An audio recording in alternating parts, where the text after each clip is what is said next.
¿Qué pasa, compañeros? ¿Cómo estáis? Voy a hacer un pequeño vídeo porque es que estaba escuchando la radio. Como ya os he dicho, yo suelo escuchar Radio 5 y porque allí está mi programa de radio, que es La Vuelta al Mundo de Miquel Silvestre, que está muy fácil de encontrar, los 300 ya programas que llevo en ebooks, en Spotify. Buscad Miquel Silvestre y os aparecen todos los podcasts, o si no en la página web de Radio Televisión Española, en Radio Nacional. Pero estaba escuchando Radio Nacional y entonces estaba escuchando una cosa que, claro, me estaba dejando flipando, ¿no? Que era, en un programa, estaban hablando seriamente del racismo lingüístico. Todo a cuenta de que un tipo sostenía que, como consecuencia de la Reconquista, pues se establece una jerarquización de la forma de hablar correcta o incorrecta, siendo el acento andaluz el más perseguido y el minusvalorado y considerado prácticamente como una forma mala de hablar, incorrecta. Y la persona que le entrevistaba, lejos de decirle que usted está diciendo soplapolleces, porque para empezar no existe un acento andaluz, no existe un único acento andaluz, usted está diciendo tonterías, no podemos sostener que existe un racismo lingüístico.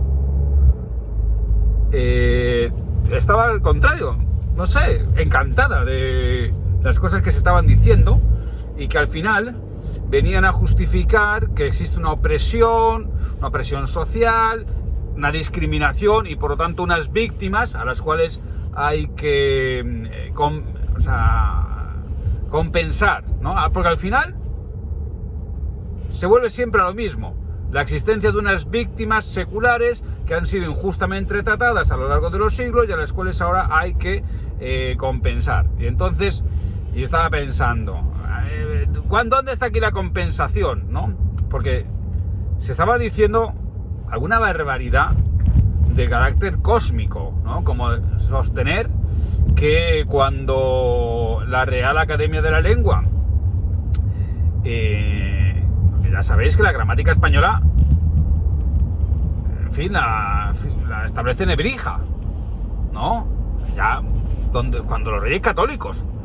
Bueno, pues cuando la Academia de la Lengua sostiene en su lema que fija, limpia y da esplendor, que eso era para él racismo lingüístico, porque ¿qué es eso de fijar y limpiar, ¿no? Y porque ahí lo que se estaba haciendo era distinguir entre, como había hecho la Academia y como se suele hacer en los planes de estudio de la lengua española desde que somos niños, entre el uso correcto o el uso culto y el uso vulgar de la lengua. Y que eso, de establecer un uso vulgar de la lengua, las almóndigas y estas cosas que sabemos que se dicen mal, que eso es una discriminación para las clases populares.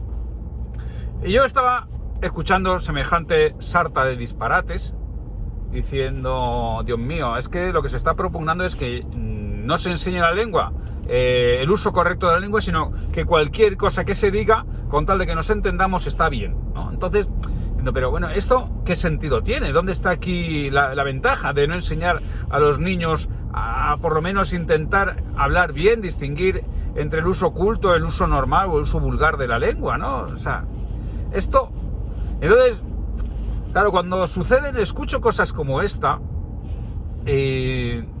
acudo siempre a la pregunta que uno de mis escritores favoritos, que es Josep Pla, hacía cuando llegaba a cualquier evento, porque él era periodista y estuvo en todos los eventos, vivió la Segunda República, la Guerra Civil, etc., ¿no? Y decía, y oiga, ¿y esto quién lo paga? Entonces, claro, cuando tú te llegas a esa pregunta, entonces yo estaba escuchando a este tipo que con toda seriedad, además hablando muy correctamente él, o sea, porque él con su acento andaluz, incluso yo creo que un poco sobreactuado, pero o con un acento andaluz muy determinado, porque ya sabemos que no es lo mismo cómo hablan los de Granada, que cómo hablan los de Sevilla, que cómo hablan los de Cádiz, como hablan los de Huelva, no tiene nada que ver. Bueno, pues con un acento andaluz muy determinado y no diré de dónde, y yo creo que un poco sobreactuado, pero muy correctamente la construcción, o sea, tonto no era. Me estaba intentando vender esta especie de racismo secular, lingüístico, un clasismo basada en la lengua, y que esto tenía que justificar nuevas políticas. Pues yo estaba pensando, ¿y este señor de qué vive? ¿De qué vive para que esto se haya convertido en su profesión y le entrevisten por ello? Pues claro, vive del presupuesto, porque ¿quién en su sano juicio en la empresa privada va a pagar porque se digan estas chorradas, ¿no? ¿A quién le interesa, no? Yo no, desde luego no creo que le interese a nadie, y no creo que a ningún padre que lleve a sus hijos al colegio le interese lo más mínimo que sus hijos, porque es como si yo, cuando mi hija dice ácido, yo no le dijera, no se dice ácido, se dice hecho, ¿no? Le dice, no, di lo que quieras, hija, que ya te entendemos. Porque eso es básicamente, pues dice, no, es que si te enseño que no se dice ácido, sino que se dice hecho, porque el hecho es una expresión de un racismo lingüístico, porque está criminalizando a los hablantes populares, que les resultaría más fácil decir ácido, ¿no? ¿Y por qué voy a coartar tu genialidad y originalidad infantil, ¿no? Di ácido, hija. Pues eso es básicamente lo que se me estaba diciendo por la radio pública que pagamos todos, ¿no? Y bueno. Entonces yo pienso, oiga, ¿y esto quién lo paga? Pues efectivamente lo pagamos todos. Esto se paga con el presupuesto. Entonces hay que llegar a la clave. La clave de todas estas búsquedas de la victimización, buscar afrentas y agravios seculares que justifiquen nuevas políticas, no tiene más objetivo que el saqueo del presupuesto. No se trata de buscar en absoluto ninguna igualdad, ninguna libertad, ni el resarcimiento de derechos vulnerados. Aquí se trata de que unos cuantos licenciados en determinadas carreras que no tienen mucha salida, porque ya para profesores no se vale, no hay sitio para tanto, pues entonces de generar una necesidad, es decir, crear una necesidad artificial, y una vez que se crea una necesidad artificial se necesita el remedio o la solución también artificial para solucionar el problema, para cubrir esa necesidad. Y por tanto, si nosotros creamos la necesidad de resarcir el racismo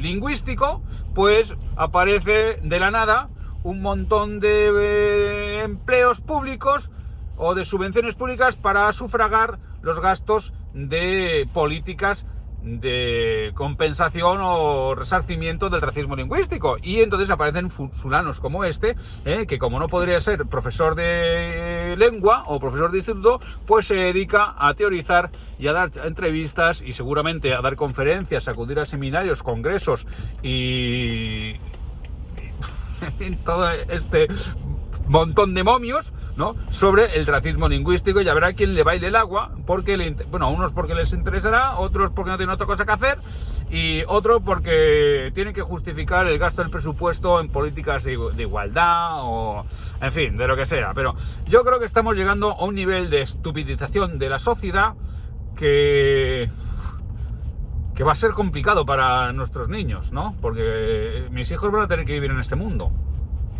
O sea, de lleno. Yo ya estoy tan mayor que me da un poco igual. Yo ya tengo mi profesión, tengo mi afición, tengo mi situación. Yo ya estoy, digamos, de salida de este mundo, porque tengo 52 palos, me queda menos por vivir de lo que he vivido ya. O sea, ahí me las den todas, ¿sabes? Contemplo este mundo como niño, educado en un mundo salvaje que eran los 70, pues contemplo este mundo con estupefacción, ¿no?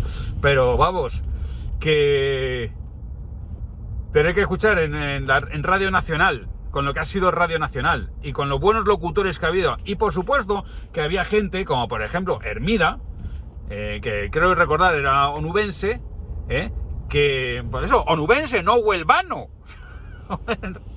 ¿no? Pues eso es que ese tío se curró una dicción extraordinaria. Y no porque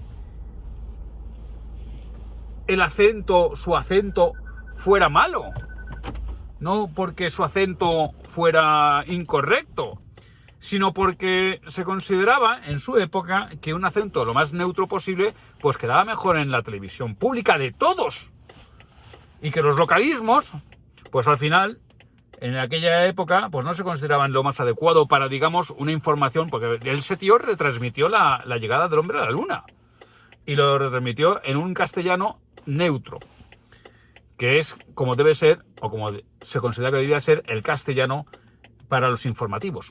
Pero bueno, deducir de ahí que ha habido un racismo lingüístico contra los acentos regionales y que eso justificaría barbaridades como que distinguir entre el uso culto y el uso vulgar de la lengua es clasismo y que pagan las clases populares, pues vamos, las clases populares lo que requieren no es que se les diga que ácido está bien, como a mi niña, sino que se les enseñe y que se dediquen verdaderos recursos a la enseñanza y educación. Y eso es algo que todos deberíamos tener claro, salvo los que intentan trincar pasta del presupuesto para al fin y al cabo sobrellevar sus necesidades vitales, vendiéndonos la existencia de necesidades falsas. En fin, esta ha sido mi charla de hoy. Señores, me pongo aquí el bozal para salir a la calle. Hasta luego.